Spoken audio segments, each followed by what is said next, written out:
오늘부터 6월 말까지 2달 정도의 기간 동안 우리는 사도행전을 배우게 될 것입니다. 이 사도행전을 통하여 우리가 진짜 교회가 교회다운 시대 가운데 살고 있는지, 우리가 교회라는 이름으로 살아가기 위해서 어떤 꿈을 꾸며 어떤 마음으로 하루를 살아가야 되는지, 그리고 어떤 도전을 받으며 어떻게 응전해야 되는지에 대해서 이야기를 나누게 될 예정입니다. 그래서 6월 말까지는 교회라는 키워드를 마음에 묵상하시면서 우리가 교회다운 교회가 되기 위하여 어떤 것들을 같이 꿈꾸고 도전해야 될지 함께 꿈꾸고 함께 도전하는 시간이 되어야 한다라는 것이죠.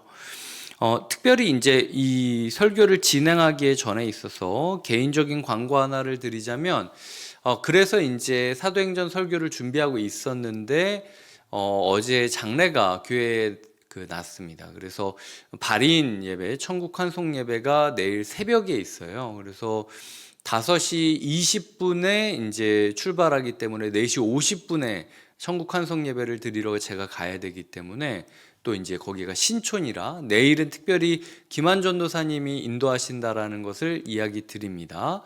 이런 마음에 있어서 우리가 이런 상황들이 바뀐다 할지라도 끊임없이 교회가 교회다움에 대한 이야기를 고민드려야 됨을 이야기 드렸습니다. 먼저 제가 오늘 본문을 가지고 몇 가지를 이야기 드리자면 3절을 보겠습니다. 예수님이 부활하셔서 확실한 많은 증거로 친히 살아계심을 나타내셨다라고 얘기하며 40일 동안 무슨 이야기를 하셨냐? 40일 동안 하나님 나라의 일을 말씀하셨다라고 이야기를 하고 있습니다. 개인의 공과사, 개인의 느낌이 아니라 하나님 나라라는 거대한 테두리 안에 있을 때에 하나님의 백성들이 안전할 수 있다라고 이야기를 하는 것이죠. 하나님은 이 자리에 앉아 계시는 성도님들이 오늘 어쩌고 어제 어쩌고 내일 어쩌고 이것보다도 하나님 나라가 든든하다면 그 안에 있는 백성들이 때로는 흔들리고 때로는 넘어지고 때로는 좌절한다 할지라도 그럼에도 불구하고 회복의 가능성이 있다라고 판단하셨다라는 것이죠. 예수님께서는 개인의 신앙보다 하나님 나라가 세워지는 것이 더 시급한 일이라고 생각하셨던 것입니다.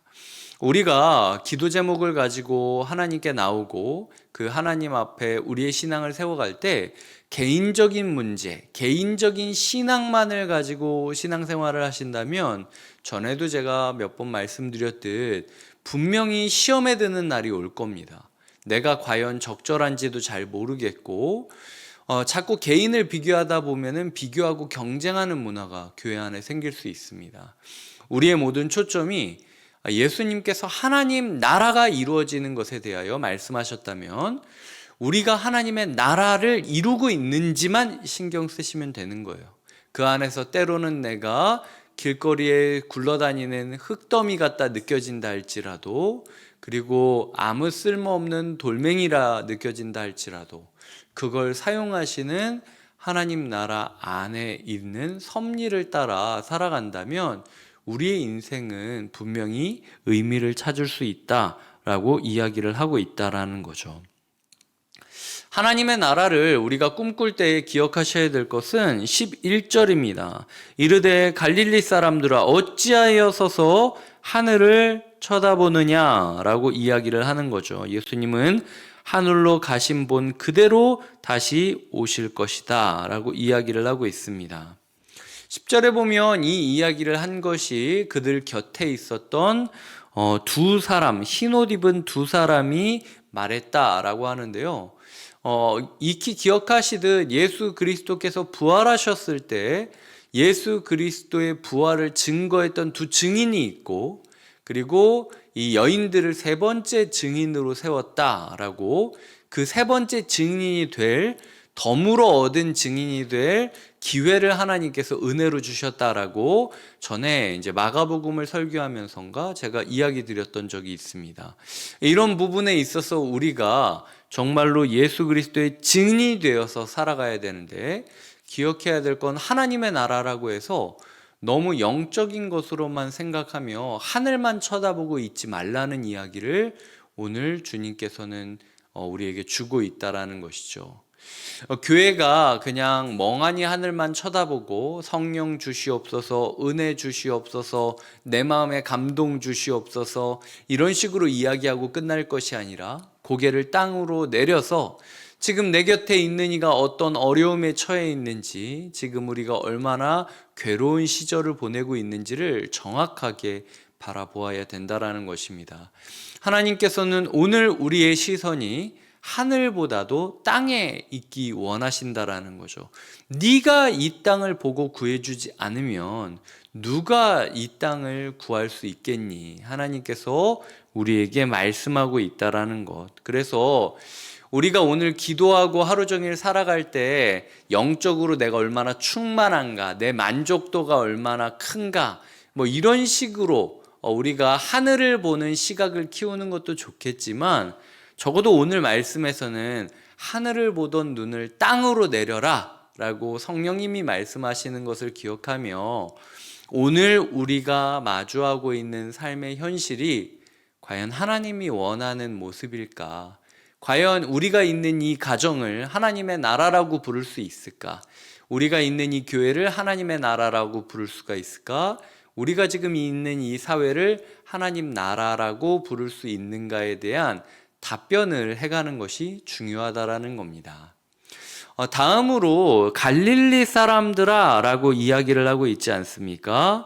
갈릴리 예수다 라고 이야기를 할 때 이 나사렛, 갈릴리 뭐 이런 이야기들, 하나님께서는 어떤 특정 지방에 있던 갈릴리라는 곳에 있던 사람들을 들어서 온 세상을 바꾸게 하셨다라는 것입니다. 이 갈릴리 사람들이 처음에 쓰임을 받았던 이유는 그들이 똑똑해서도 아니고 문화가 왕성해서도 아니고 돈이 많아서도 아니고 힘이 강해서도 아니었습니다. 그저 예수와 가까운 사람들이었기 때문에 이 갈릴리 사람들을 통하여 세상이 바뀌고 있음을, 세상이 바뀌어야 함을 말씀하고 있다라는 것이죠.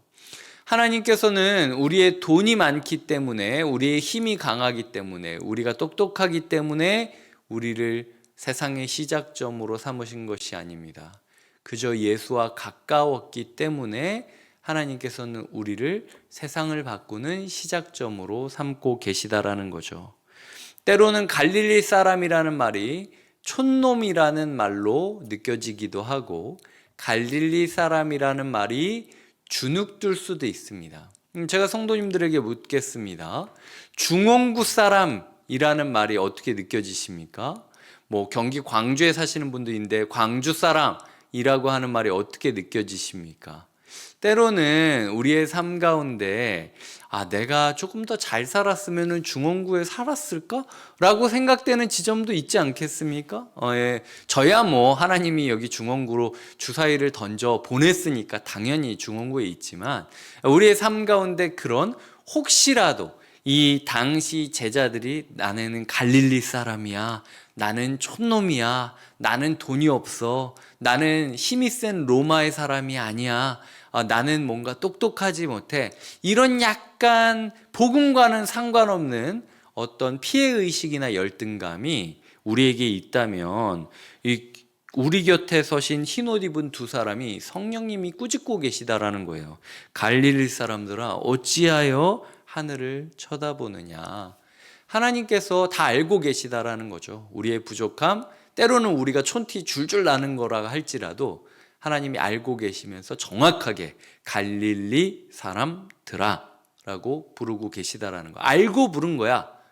네가 어떤 사람인지 알고 부른 거야. 때로는 너보다 똑똑한 사람들이 더 복음을 잘 전할 수도 있겠지. 때로는 너보다 돈이 많은 사람들이 더 복음을 잘 전할 수도 있겠지. 때로는 너보다 더 뭔가 세련된 사람들이 더 복음을 잘 전할 수 있겠지. 하지만 나는 갈릴리 사람 너를 부른 것이다. 이게 하나님께서 초대교회에게 주신 중요한 메시지라는 것입니다. 그래서 초대교회는 자신들이 더 세련되지려고 노력하지 않았습니다. 자신들이 더 돈이 많아지려고 노력하지 않았고, 자신들이 더 큰 건물을 소유하려고 애쓰지도 않았습니다.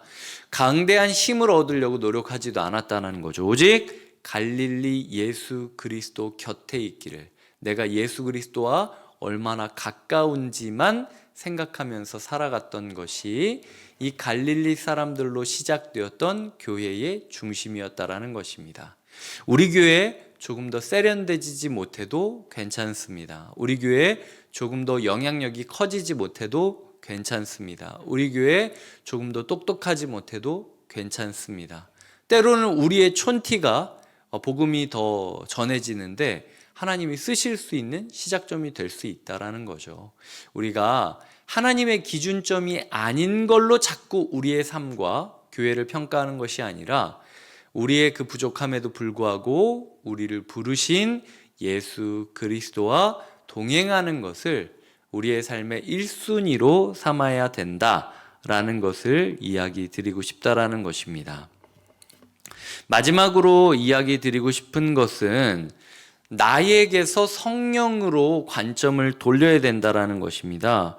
8절에 보면 오직 성령이 너희에게 임하시면 너희가 권능을 받고, 순서가 성령이 임하시면 권능을 받는 것입니다. 너희가 자격이 되면 성령을 부어주겠다가 아니라 성령이 임하면 권능이 생긴다라는 것입니다. 자꾸 변하지 않는 나 자신을 쳐다보지 마십시오. 우리가 구해야 될 것은 나의 변화이기 전에 성령의 임하심이라는 것이죠. 바뀌지 않는 나의 삶을 통하여 좌절할 시간이 있다면 오히려 성령님을 한 번 더 구하며 성령님을 한 번 더 붙잡으라는 것이 예수 그리스도의 메시지라는 것입니다. 하나님은 우리가 부족함에도 불구하고 부르셨습니다. 하나님은 우리가 연약함에도 불구하고 부르셨습니다. 하나님은 우리가 촌티 날 때라 할지라도 우리를 부르십니다. 그 부르심을 따라 우리의 자격, 조건, 유무를 따지는 삶이 아니라 성령 받았는지를 우리가 점검하며 살아가야 된다라는 것, 이것이 하나님께서 우리에게 주신 말씀임을 우리가 잊지 말아야 한다라는 것이죠. 오늘 말씀을 맺겠습니다. 오늘 말씀을 통하여 우리가 몇 가지를 생각해 보게 되었습니다. 가장 먼저는 교회의 교회다움을 고민하지 않으면, 우리 교회가 하나님 나라를 이루고 있지 않는가 점검하지 않으면 개인의 신앙이 계속해서 흔들릴 수 있다는 것. 예수님이 40일 동안 하나님 나라의 일을 말씀하셨는데도 왜 우리의 묵상과 기도는 개인에만 머물러 있는가 돌아보아야 될 필요를 이야기 드렸습니다. 하나님께서는 하늘이 아니라 땅을 보라고 말씀하십니다. 교회가 교회답기 위해서는 멍하니 하늘만 쳐다보면서 뭔가 뜻을 내려달라고 이야기하기보다는 오늘 이 순간 우리의 앞에 하나님 나라와 어울리는 상황인가 어울리지 않는 상황인가를 보면서 우리의 땅을 회복시키기 위하여 노력해야 할 것을 말씀하고 계시고요. 하나님께서는 우리가 촌티가 난다 할지라도 그럼에도 우리를 사용하고 있다. 그럼에도 그 촌놈들을 교회의 시작점으로 삼으셨다. 중요한 건 우리가 얼마나 세련되느냐, 똑똑하느냐, 힘이 세느냐, 영향력이 있느냐가 아니라 얼마나 갈릴리 예수 그리스도 곁에서 예수의 교훈을 배우고 예수의 사람이라고 불릴 수 있는가, 이것을 신경 쓰면서 살아가야겠다. 이것이 다음 이야기였고요. 마지막으로는 자꾸 나를 쳐다보지 말아라. 안 되는 나를 보면서 괴로워할 시간이 있다면 성령을 구하며 성령을 붙잡자라는 이야기를 드렸습니다. 성령이 오셔야 권능을 받는 것이지 우리가 준비가 되어야 성령이 다가오는 것이 아니라는 것을 이야기 드렸다라는 것이죠. 오늘 하루를 살아가시며 우리 가정이 하나님 나라다운지, 우리 교회가 하나님 나라다운지, 우리가 하나님 나라의 일부인지를 고민하고 묵상하시면서 보내시길 주님의 이름으로 부탁드립니다. 기도하시겠습니다. 하나님 아버지 감사합니다. 오늘 우리에게 말씀을 주셨으니 우리가 교회의 꿈을 꾸고 참 교회를 회복하기 위하여 날마다 응전하는 사람들이 되게 하여 주시옵소서. 하나님께서 우리를 교회로 부르셨음을 기억하며 교회를 더 사랑하기를 원합니다. 하나님, 예수 그리스도께서 하늘로 올라가면서 주신 참 교회의 꿈을 곁에 있는 교회가 이루어가게 하여 주시옵소서. 예수님의 이름으로 기도드립니다. 아멘.